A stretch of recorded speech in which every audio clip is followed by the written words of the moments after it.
Hello, my name is Jacob Rouse. I'm a part of Team 15, and this is our DP3 presentation. We created the utility desk. Our presentation starts with the concept selection and design process, which began with a mission statement. Basically, we outlined what we wanted our product to accomplish. Our product description is a lap desk with integrated battery, mouse pad, and cup holder. Then we developed a customer profile, which basically outlines who our target demographic would be, some of their wants and hobbies and desires, so that we could curate a product around them.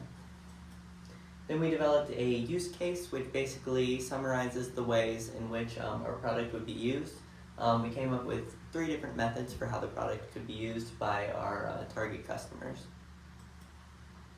Then from careful screening, we came up with our customer needs. This was some of the things that many different customers said that they wanted from a product.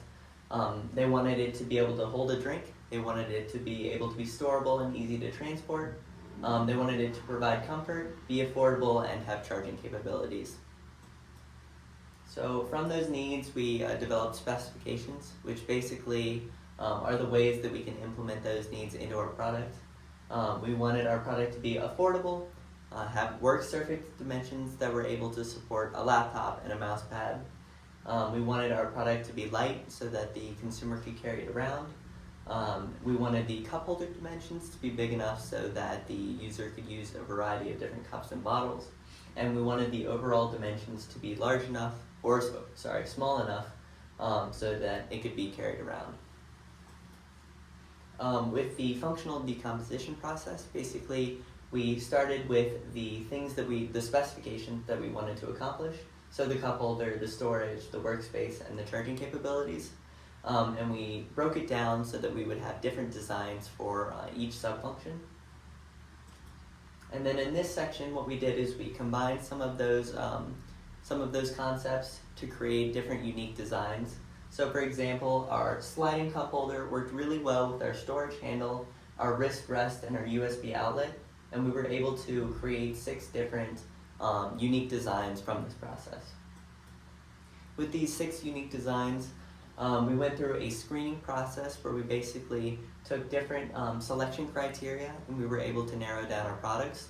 So we used the selection criteria: portability, storability, affordability, charging functionality, weight, workspace, and the cup holder implementation. And we were able to determine if each product was able to basically adequately implement what we wanted to based on those criteria. And from this process, we were able to narrow it down to wireless productivity, portable comfort, and left-handed classic. In this section, in the scoring section, we were able to use the same criteria and narrow it down even further. Instead of just using plus or minuses, we used actual scores to narrow it down to find a final product that would be worth developing. And we found that the portable comfort was our final solution. In our second section, final model and prototyping, basically we developed what we wanted the final design to look like, and we actually built it. First, we went through an intellectual property process where we searched for patents that currently existed. So basically, we didn't run into any problems where we were developing something that already had a patent around it. But in summation, we found that there weren't any patents that currently existed that covered anything that we were creating. So anything listed on here is either expired or does not directly compare to our product. In our failure modes and effects analysis, we went through a few different ways that our product could fail. One way is that the product would have an inadequate amount of workspace. Another way is that the cup holder wouldn't be able to support different size of cups. And the final one is that the outlet wouldn't be able to hold a charge. And so based on these failure modes, we went through a process where we ranked them on severity, occurrence, and detection. Severity identifies how much it would affect the user if the error occurred. The occurrence identifies how many users would be actually affected by the failure. And then finally, the detection is in a testing process if we would be able to find the failure mode or not. And so basically these different numbers that we came up with were multiplied together to create an RPN number, and our RPN number shows what failure mode would be the highest priority to fix in the prototyping and development phase. So we found that outlet failure is the highest priority with an RPN of 240. Next is our design for manufacturing, our DFM. Basically, we took all of the parts that we created on CAD, all of the different ones like the cup holder and the wrist rest and the base, and we sent it to a company where they basically gave us a quote to outline how much it would cost to get a mold and parts individually. So we found that for 25 parts at $40 a piece, it was about $1,000. And our team decided that this was not the best way to go about getting our parts. If we were able to purchase a mold would be $16,175. Then we would be able to manufacture the parts by ourselves in our own warehouse. And we found that the sample price for the injection molded part plus the mold would be about $17,000, so that we could make sure that the parts that the mold produced would be adequate enough.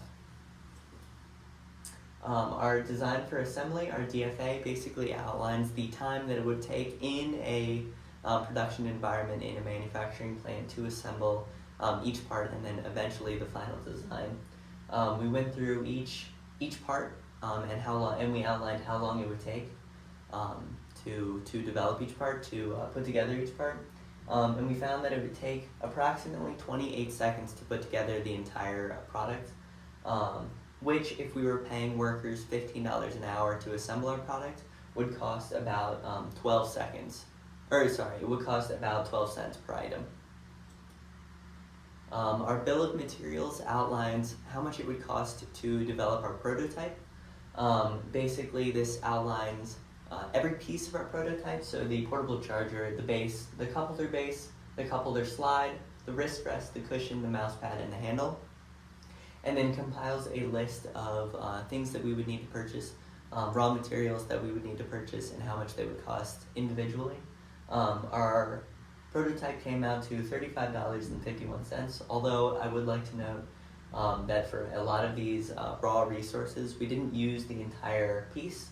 So if we were ever to make a second prototype or fully develop the bill of materials, fully develop the cost of the bill of materials, it may be significantly less.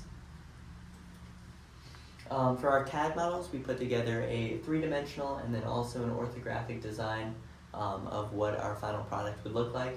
On the top left is our three-dimensional design with the base plate, the wrist rest, the cup holder, the portable charger, and then also the mouse pad, and the handle. You can't see the portable charger, it's on the left side as shown in the orthographic view on the bottom left. The orthographic view on the bottom left basically shows a two-dimensional design of our product with adequate dimensions listed. And then on the right is the same thing, but only with the cup holder. For our final prototype, we developed it out of wood, foam material, and 3D printed parts. We created the wrist rest and cushion out of foam. We created the cup holder out of 3D printed material, and we created a holder for the portable charger out of 3D printed material. To improve this product in the future, to make additional prototypes, and then also to make a final product, we would want to decrease the size of the prototype. So we would want to make it a lot thinner and maybe decrease the dimensions that way, and then also to use a strong plastic for the base instead of the wood that we used for our prototype. Thank you.